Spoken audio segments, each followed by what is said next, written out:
Hi, and welcome again to the show. My guest today is the author of 22 books. This time he's writing about our former Prime Minister, Brian Mulroney. My guest is Peter C. Newman. Great to have you here on the show. Thanks, great to be here. Now, the book is called The Secret Mulroney Tapes.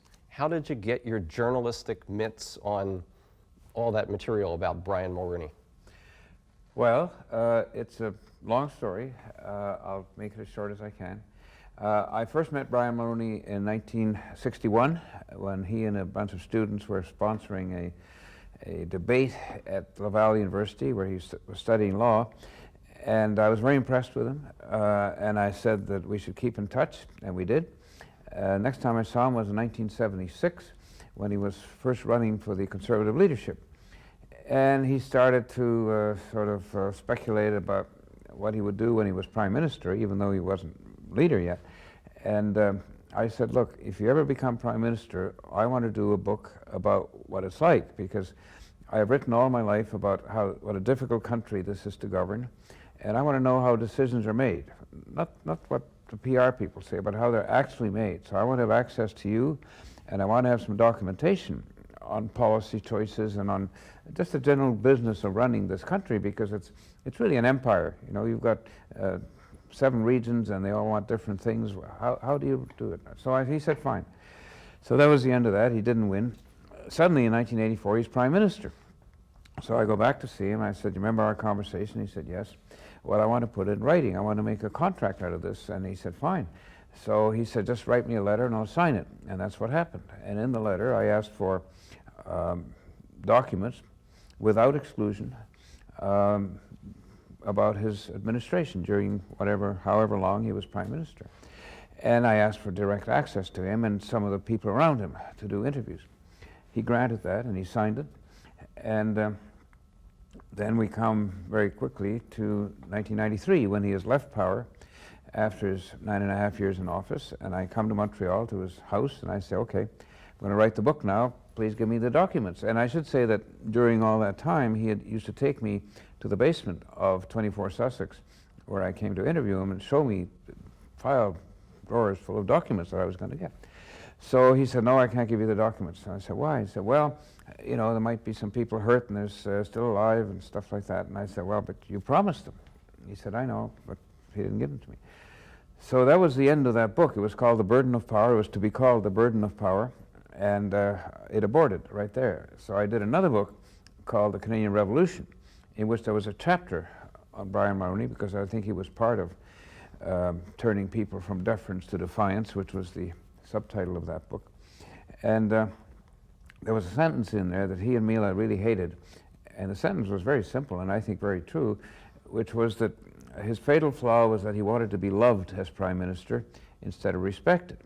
And they took great exception to this, and she made it very clear that they wouldn't talk to me anymore, they wouldn't see me anymore, and so I haven't seen him since 1995. I haven't talked to him, I've never tried to talk to him, and his spin doctors, when this book came out, tried to portray me as his best friend who suddenly landed this book on his doorstep. Well, it's not true. Right. Now, that was very brazen of you to ask. It was very trusting of him to go along with this project all along. I'm surprised that he wanted to be loved, because I think of him as a kind of Machiavellian leader, and the old Machiavelli notion was, you know, better to be feared than to be loved. Well, that's true, but he, you know, I think that was his basic insecurity. I don't think that was a political decision. I think that was something that was eating him up. Electrician's son from Baie-Comeau, suddenly Prime Minister. And don't forget, he ran for nothing else. I mean, he just went from that to Prime Minister. So he felt very insecure. I remember walking into 24 Sussex about 6 months after he was living there as Prime Minister. And he was in the process of writing a letter to Fidel Castro. And he said, you know, I must be Prime Minister. I remember that scene from the I don't usually write letters to Fidel Castro. A thank you letter or something. Yeah, so it was strange. Now, did your overall impression of the man change over the years? Yes.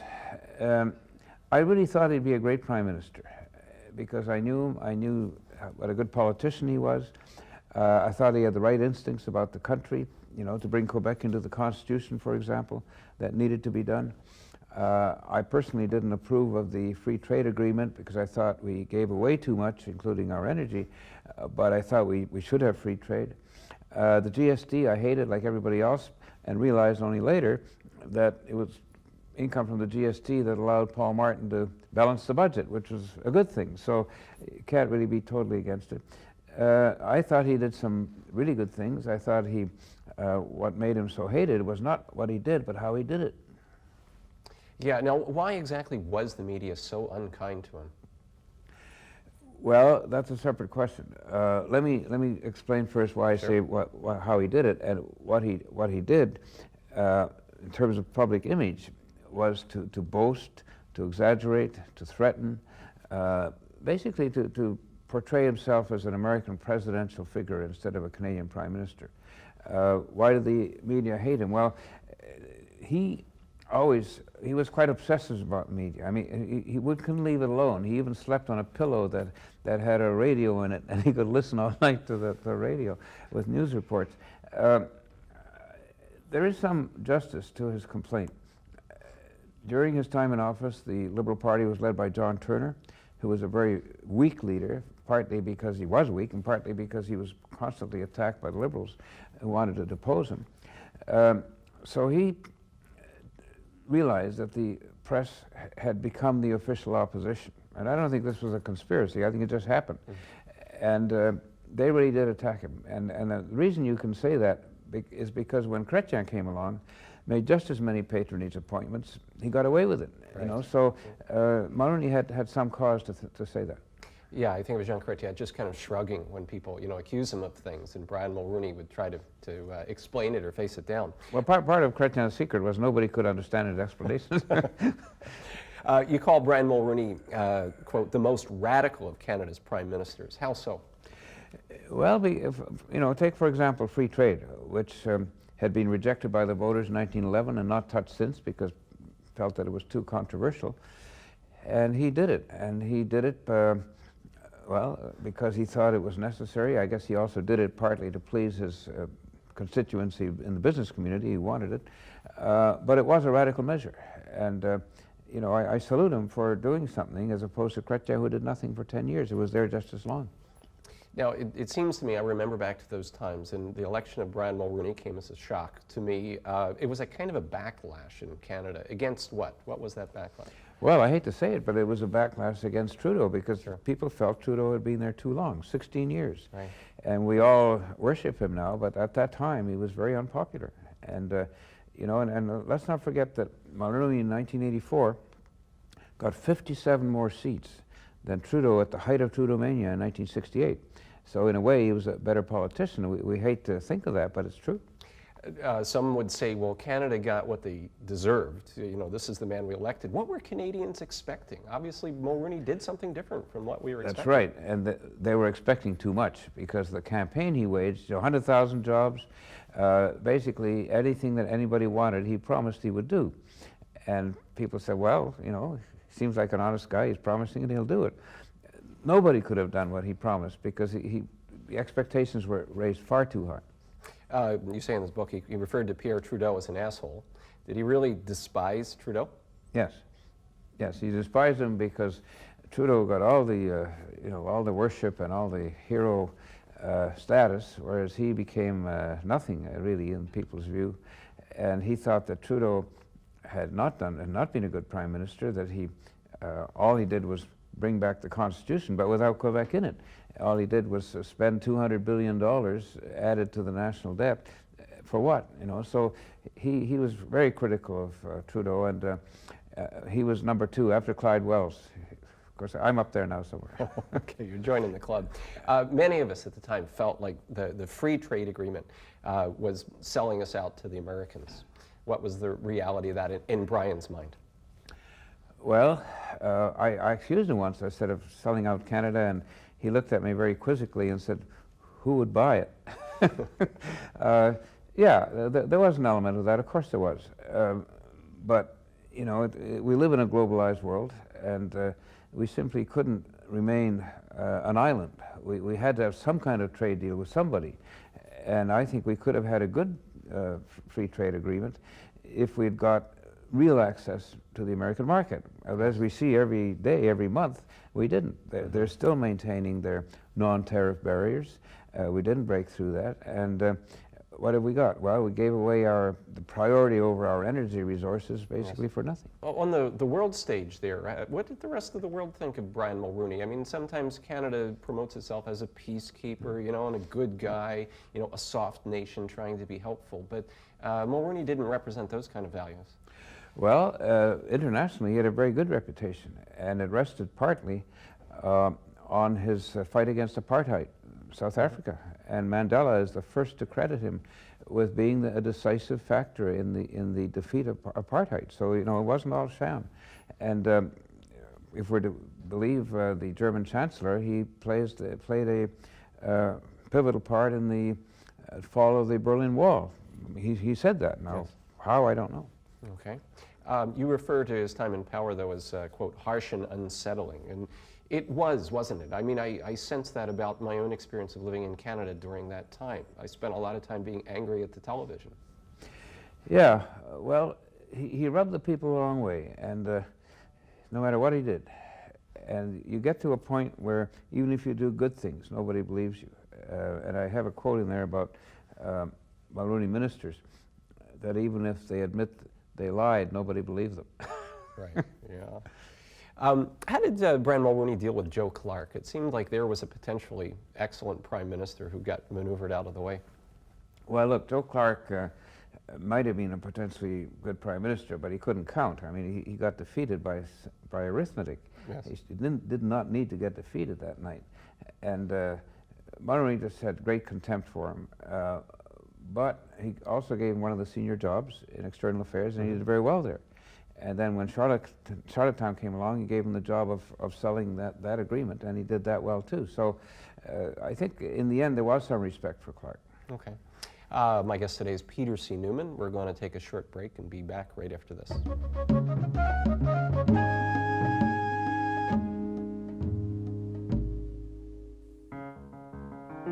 This program is brought to you as a public service by Mount St. Vincent University.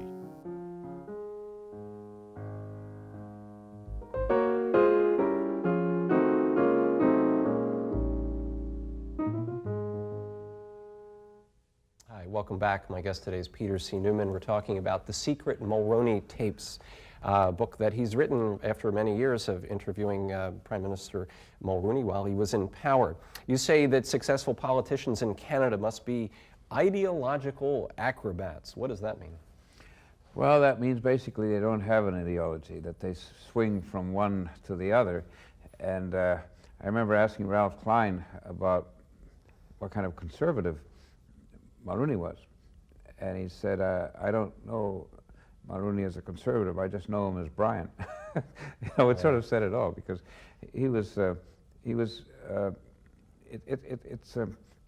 know, it's kind of an oxymoronic title, progressive conservative. Right. But that's what he was. He was progressive in the sense that he was less status quo than most conservatives, but he was still conservative. So it really doesn't mean very much. His ideology depended on the moment. His ideology, as one of his closest advisors said, was he was ideological as that coffee pot. So you can't judge him on his philosophy, but you can judge him on his activism. And I always come back to that, because at least he tried to do something as opposed to his predecessor and his successor. Yeah, you did. I suppose there were some that loved him, and many that hated him, but because he did open his mouth and he had an opinion and he took a stand. Yeah. The book itself is a very big project, 10 years, I believe, something like that? This book is 12 years. 12 years, 7,800 pages of transcripts, I believe, in there. How did you whittle that down to something that was readable and digestible?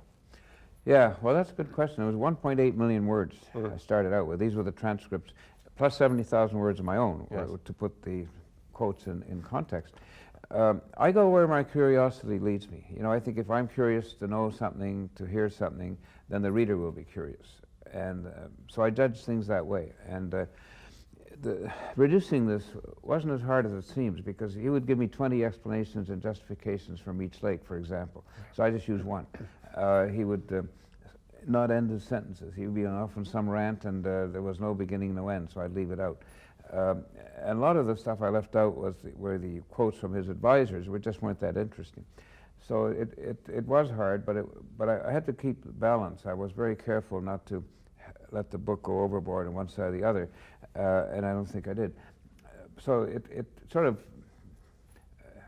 censored itself, you know. Okay. Stuff that wasn't interesting I just threw out. And there is so much about government that is not interesting to the That's rest right. of us, who have nothing to do with Yeah, it. All most of those it. meetings, all those documents, right? Yeah. No, you boiled it down to something very, very readable. Now, there must have been something there that you left out as an act of kindness to Mr. Mulroney. Gee, I didn't think so. I thought You didn't feel like no. this detail, no. you said, okay, Well, I'll give him a break? You know, act of kindness. I mean, most people don't, never thought of a prime minister talking the way he does, which is basically the language of a boxing ring. Sure, yeah. And I debated with myself, you know, should I take all those swear words out? And I decided no, because that's his character. You know, I wasn't writing about personality. Political personality doesn't mean anything. It can change twice a day, but character is something else, and that profanity is very much a part of the man. It's not something that he takes on and puts off. And so I thought if I took it out, it wouldn't be the man. Interesting. And because of that, and because of his ultimate resounding defeat, I started in my own mind comparing him a little bit to Nixon. But I bet I'm wrong. I bet the two of them are quite different. What's your take on that? Oh, I think they're very different. I mean, Nixon was very sly and very secretive, and this is Mulroney lets it all hang out, everything. Okay. He called Canada, Brian Mulroney called Canada, a land of small towns and big dreams. How does that fit in with his own origins, and what were the natures of those? Well, those very dreams? much. I mean, who was in a smaller town than Baie-Comeau, which is basically a paper mill and a hockey rink, and who had bigger dreams than to be prime minister? I mean, it fits in totally. But, you know, just going back to the last question, Kim Campbell. Now, he says a lot of very nasty things about Kim Campbell, how she, instead of campaigning, she was making love with her boyfriend. And all of us who were covering that campaign knew that was true. Nobody published it, but Mulroney says it. And there's a wonderful thing in there where he's trying to cheer her up. Her campaign's going down the tubes, and he says, "Keep your pecker up, Kim." What do you think was maybe one of the most significant crises in the country while Mulroney was in office that he had to deal Well, with? no question, there's Charlottetown. Charlottetown was the ultimate crisis because that was a referendum. It wasn't just a rhetorical storm. It was people voting for or against the great Mulroney initiative to bring Quebec into the Constitution. And he lost, and I was there the night he lost. I was sitting with him in front of the television set, and there's 6 or 8 pages in there describing how he reacted and how Mila reacted and the kids reacted. It was a very dramatic event, and because they knew at the end of it that was it. They were out of power. It took 6 months for them to resign, but they were gone. At other moments, how did he act under pressure, you know, in moments of crises or great problems in the country? Interesting. Palms of his hands. He would pick, and you could always tell, I could always tell as I was interviewing him how much stress he was under, looking at the palms of his hands, and sometimes he picked so much that his hands were bleeding. He looked like Christ on the cross, this full of blood. People didn't notice because in pictures he was always holding his hands like this. Very interesting. My guest today is Peter C. Newman. We're going to take a real short break and be back right after this.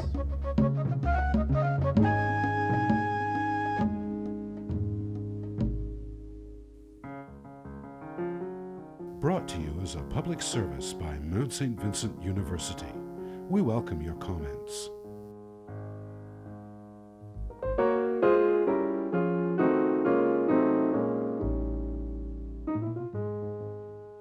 Peter, how will Brian Mulroney be remembered?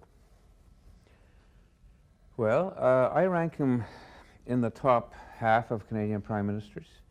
He was the 18th, and I put him about 6th, 7th. Mainly because he tried to do things, and so many of them just sit there. I call Paul Martin the Inspector Clouseau of Canadian politics because, you know, he means well, but it always turns out badly. And I think he'll be remembered as someone who moved the country closer to the 21st century because of some of the deregulation and some of the, the trade laws. But he also be remembered as someone who had the greatest majority in Canadian history and didn't use it to its full potential. Because it's not what he did or what he didn't do, it's what he might have done with that great majority. The country turned so much against them that by the time he was, the Conservatives were out of power, how many seats did they have left? 2. 2 seats in the entire nation. That was quite a big turnaround, and that must have been a massive slap in the face to the man. Yes, it was. And, he blames Kim Campbell for that loss, but it was essentially a plebiscite on his last decade of being Prime Minister, and it was devastating.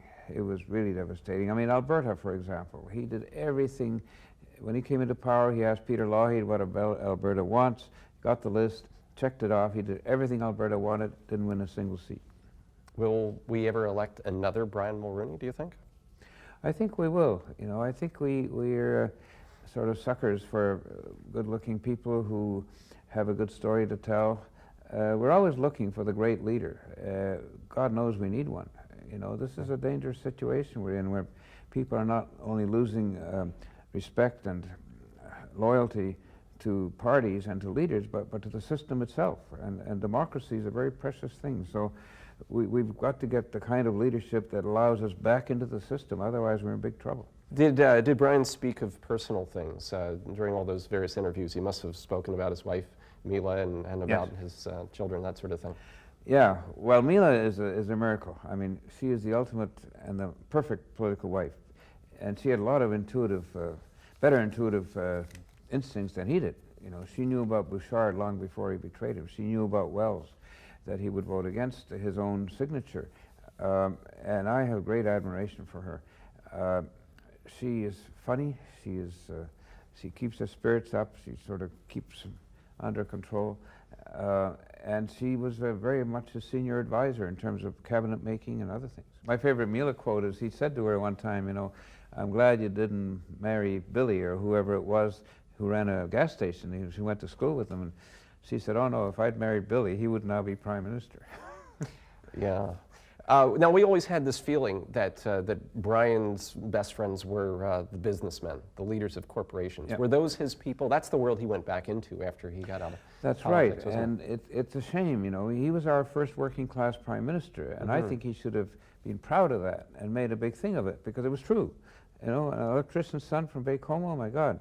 And instead, he cut off his roots, and he pretended he was this golden establishment figure, which he also was, but later in life, and it wasn't real. It was, the establishment well, I made it up, so I said, no, it's just a floating crap game, and you become part of it or not part of it. There's no aristocracy in Canada. There's a meritocracy. So he wanted to be part of that, and he became a bank director, and he had all the trappings. That was not good politically. He should have remained the working class Prime Minister. Now, I take it, based on what you said toward the beginning of the show, he's no longer going to call you up on Christmas Eve and tell you that he really liked your mother's recipe for asparagus. I don't think so. Somehow I don't think so. But, if he was smart, he would have taken this book and said, yeah, that's me, Right. And if he had talked like that and been like that when he was in power, he might still be there. Right. Well, it seems like he had a rare opportunity to have access to the man and to all that information. Is this going to be like, a big weight around your neck, though, that you have to carry for the rest of your life, that you've written this book about Brian Mulroney and you've interviewed him more than anyone, I suppose? No, look, that's my job, is to get close to these people. I spent my whole life writing about people in power and trying to get behind the facade.